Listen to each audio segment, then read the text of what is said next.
her back over to the apartment, and that's the day she sold it to him for $1. She sold the car to him for $1.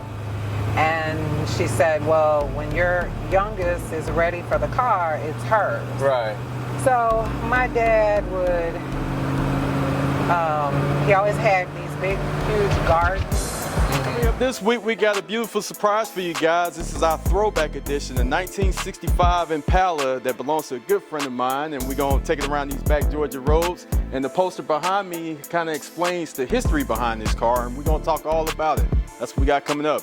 I'm Jay Walker, you're watching Life Off-Road right here on J-Dub Motorsports.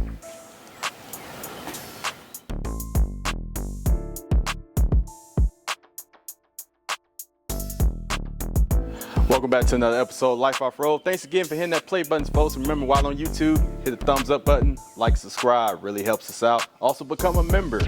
Be able to go behind the scenes, catch a couple of bloopers here and there. You know, we've had quite a few of them the last few weeks, so that's only if you become a member. The vehicle we're featuring this week, this is a throwback edition. We're taking it all the way back to 1965 with this beautiful Chevrolet Impala.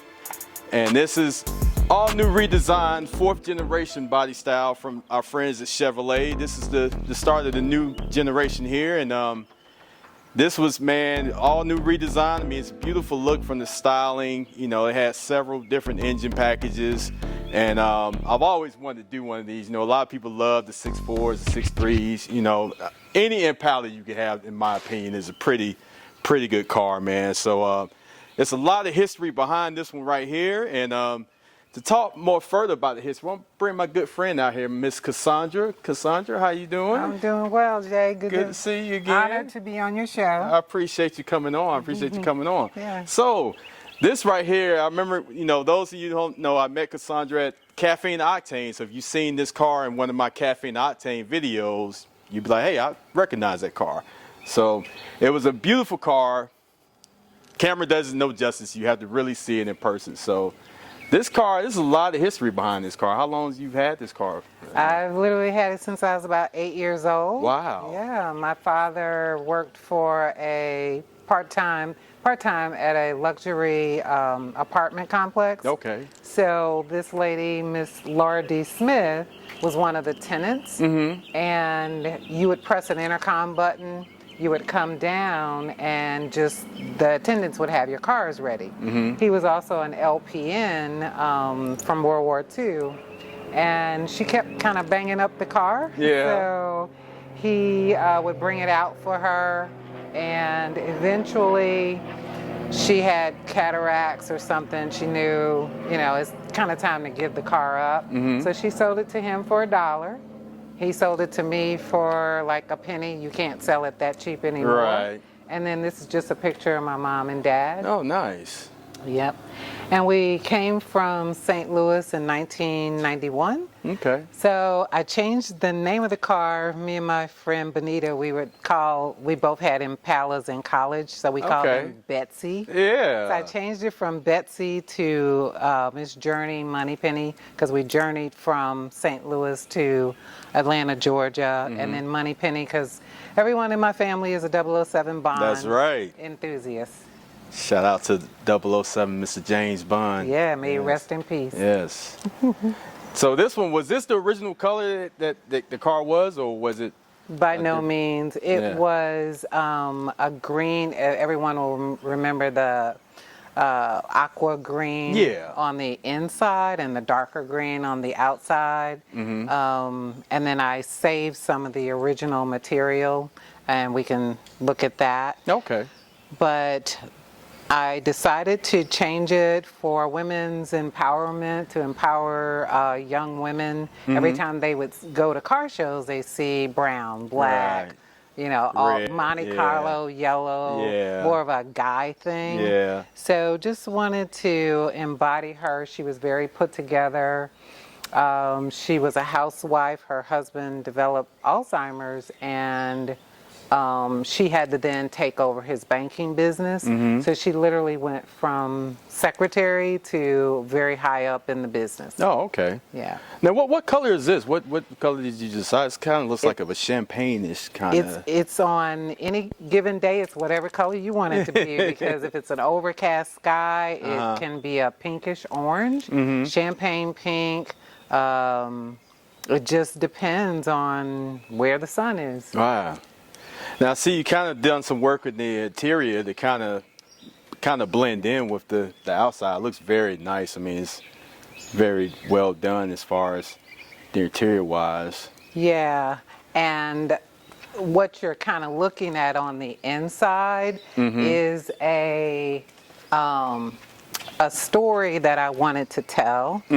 I am a huge Brahmin purse fan, so when I had Super Upholstery team to do the upholstery, I had him to understand this is what Brahmin does, and to kind of do something like that. So it took us a long time to find a pink pinstripe.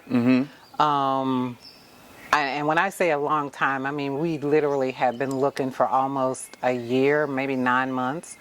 And finally we found someone that had this pink pinstripe with the brown, so that we could have the look of my Brahmin purse. Right. Now I'm afraid of snakes, so he literally had me come sit. I just noticed that. Yeah.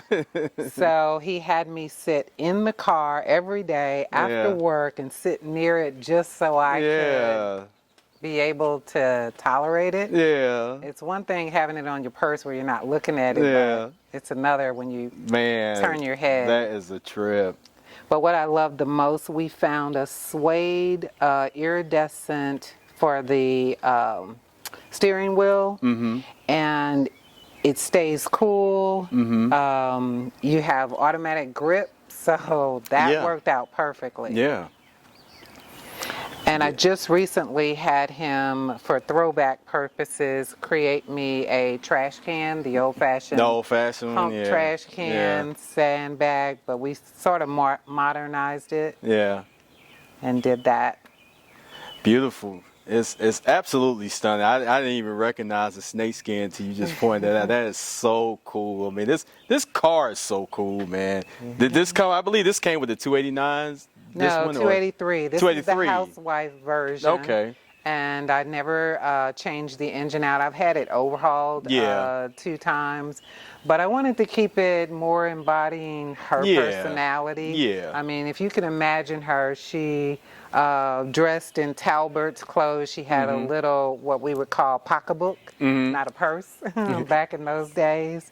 And so that's pretty much the history. Man, it's very nice. Well, can we take it out for a ride? Yeah, let's do it. Let's go out for a ride. All right, here we go. Yeah. A little different today, folks. We're starting off with the drive early because it is the beginning of summertime, it's Memorial Day weekend, and it's hot. So I have my good friend, Miss Cassandra, with us, and she has been gracious enough to show off her 1965 Impala from my friends at Chevrolet. It's a beautiful car. If you might have seen this car before, folks, you saw it on one of my Caffeine and Octane episodes, and it was part of the car show out there, and it just really stood out. It's such a beautiful car. I appreciate you having us come aboard. I'm just happy that someone thought that my car was beautiful enough to even get on a YouTube channel. Oh, stop it. This thing is gorgeous, man. When you see this thing, TV doesn't know justice, folks. You really have to see this thing in person. Yeah, you see this thing in person. I remember it just caught my eye. What I noticed when I changed the color, little girls would be tapping their dads, going, yo, let's go over there. Yeah. But you could see the excitement. Yeah. That it was more than, oh, my dad's got me at this car show, Right. I'm kind of bored, you know, on and on. They could see themselves. Right. My father worked at a luxury apartment as his part-time job. He was a LPN, after World War II, and there was all the tenants there would press this intercom button from their apartment. And you could tell the driver, bring my car around, bring it to the front. I'm going to be heading out, at 2 o'clock. So he would have the cars washed up, ready to go. Well, she always wanted to be self-reliant, especially after her husband died of Alzheimer's. So she would go down to the garage and try to back it out by herself. Well, you got to realize this is a dark, old garage. Right. And you need someone younger. So she always wanted to back the car out, drive it herself, bring it in, and she kept banging it up. And then he would take it, get it fixed up for her, and she'd bang it up again. And finally he kept saying, well, that's my job. We're supposed to bring the cars to you. Right. And again, she just wanted to be self-reliant. Yeah, so he just kept telling her, you should let me park or whatever. And finally, because he was an LPN, he was like, I think you need to get your eyes checked. And sure enough, she had early stages glaucoma. And she knew she wouldn't be able to drive for too much longer, although now they can do the cataract surgery, right. all the surgeries we have now. Right. So she asked him to drive her all over Missouri, Jefferson City, St. Louis, because we're originally from St. Louis. Okay. So that she can see all of her family members. And he did. He drove her in his car, because he had a Cadillac. It was more modern. Right. It was in the 70s. So she would always come over, pick me up, take me to Sticks, Bear & Fuller, which is now Dillard's. In St. Louis, that's what it was called, but now we call it Dillard's. Right. And I would go with her. We would watch people model. You would eat lunch. And she would pick out clothes and buy me some little item and then take me back home. She has a great niece who lives in California, Christina. And she began having Christina come every year, and we would go to Six Flags so that Christina would have something to do. Right. And sometimes my sister would take us out there. We'd go shopping. I remember we went to see Saturday Night Fever with John Travolta. Oh, wow. It was out. We would always talk about one day we're going to go see the Rolling Stones, because we thought we were, we were like 10, 11 years old. So when did your father take over the car from the lady? So one day after he had, driven her all over Missouri to see her family, one day she shows up at our house, parks the car. So black neighborhood, little bitty white lady getting out. She parks the car, and all the neighbors just start calling us like, oh my God, there's a white lady in the neighborhood. Although we still had 2 white families that lived in the neighborhood. Right. They were calling, and my father says, oh yeah, I know who she is. Right. And she came up the steps, and my father had to go down and get her. She was kind of wobbly. I mean, she was almost 90 then. And she's wobbling, and she looks at the house, and she's like, oh my God, I used to live here. Wow. My father bought us this house, the exact one that you all are living in. Wow. So when people say something is a coincidence or whatever, I don't believe that. I believe everything is ordained. So she's looking up at the house. She's like, I literally used to live here as a girl. I was like, oh my gosh. So she comes in, whatever, she and my father are talking. I don't know what they're talking about. And she hands him the keys, and then he drives her back over to the apartment. And that's the day she sold it to him for $1. She sold the car to him for $1. And she said, well, when your youngest is ready for the car, it's hers. Right. So my dad would, he always had these big, huge gardens that people would let him build a garden on if it was just unused land. So he would put the tiller in the back of the trunk, all his garden tools. So this was like his work truck. Right. And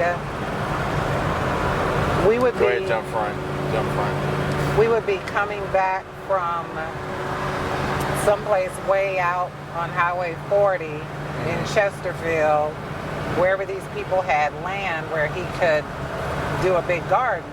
So he drove it until I was of age, and he taught me how to drive. But I really learned how to drive on a Volkswagen. Well, this car, his Cadillac, and then a Volkswagen. And the day I took my driver's test, I was in a Volkswagen. So a Rabbit or what you was driving? It was a Volkswagen Bug. Oh, a so Bug. Literally, I practiced on a Cadillac, long Brougham Cadillac. I practiced on this car, and the day I took my test, it was in a Volkswagen. I was like, Lord. So you've had quite an experience of driving pretty big cars. At that point, yeah, at that point. Yeah. So it was no joke. So I drove it junior year high school, all the way through college, and probably 2 years after college. And then after that, I got a Toyota Corolla. Big, something small, practical, at that point. So I literally have had it since I was 8 years old.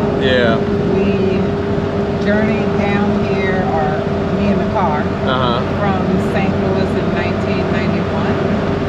And I just put it in storage, prayed over it. I had it in every one of my apartment complexes. Wow.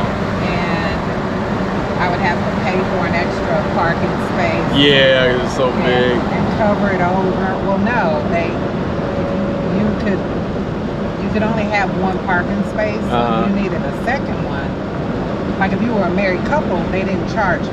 Oh, okay, but if you were one person, they figured you only need one slot. Right. So because I had 2 cars, I had to pay extra. I had to park it at the back of the complex. I had to cover it over. So you're talking about years of just praying that nobody stole it, nobody did anything. Yeah, I was gonna ask you, was a lot of people approaching you about selling it and all that type? Yeah. My father, the way he used to really mess with me in my head, he would say, sister, somebody asked me if I wanted to sell it. Sister, you ready for me to sell it? I can get this much money. I was like, no. No. So he would always instill that fear in me, like, I'll sell it. And I was like, no, you won't. And then when I got my first house, I put it in storage. I put it in my garage, and then I put it in storage. Then when I built the second house, it went back to storage. Then I built... This is your street up here, right? Yeah. I built a 3-car garage, so it stays in the local garage. Okay. And so my sister, who you met earlier, said, I'm just glad you were finally able to get it restored. Right. So I had a big reveal party. Nice. I wasn't able to do it when I turned 50 because the car wasn't ready. You get a lot of car enthusiasts that want to work on your car, but they don't know how to work on the car. You really need someone that has the ear for the carburetor, the ear for how the 65 should sound. Which you're gonna make a left. Okay. So it's been quite an ordeal finding reputable people. People that you can trust. Yeah, and and people that really know what they're doing know too. what they're doing. Yeah. Because every car enthusiast will tell you, especially if they've got an older muscle car. Mm-hmm. You have a lot of people that. Well, that's it for this week. I want to thank my good friend Cassandra for coming by and letting us take her baby out. This was such a cool. I feel very honored and privileged to be able to drive this. I mean, for this to be in your family all these years, it's such a cool car, folks. It really is. Camera does it no justice. I want to give a quick shout out to my new subscribers. Thank you so much for newly subscribing. Big shout out to my current subscribers. Appreciate you guys passing the word, sharing, telling all your friends. Go to my website, jdubmotorsports.com. Order you some merch. Got t-shirts, tumblers, hoodies, keychains, whatever you want, we got it. Also want to thank my wife Steph. She came in and helped me out today in place of my son. You know, he's been dealing with a lot of things going on, but appreciate her helping us out. You can follow my son in his photos at Jeddoc. He's at jeddoc.llc on his Instagram. Follow our other camera guy, Kyle, at No Outlet Photos on his Instagram. And big shout out to the #1 producer, Mr. Jay Cadence. You can follow him at jcadence1. Also, big shout out to New Art Solutions Group, LLC.com. They do all our websites and stuff and help us with all our web materials and everything. So if you need any websites built for you, go see those guys, and they'd be happy to help you out. Me and Cassandra's gonna get on and ride on along. It's such a nice Sunday afternoon. So hey, we're cruising in 65 Impala. Gotta go out in style. Catch you next time. Later. This is.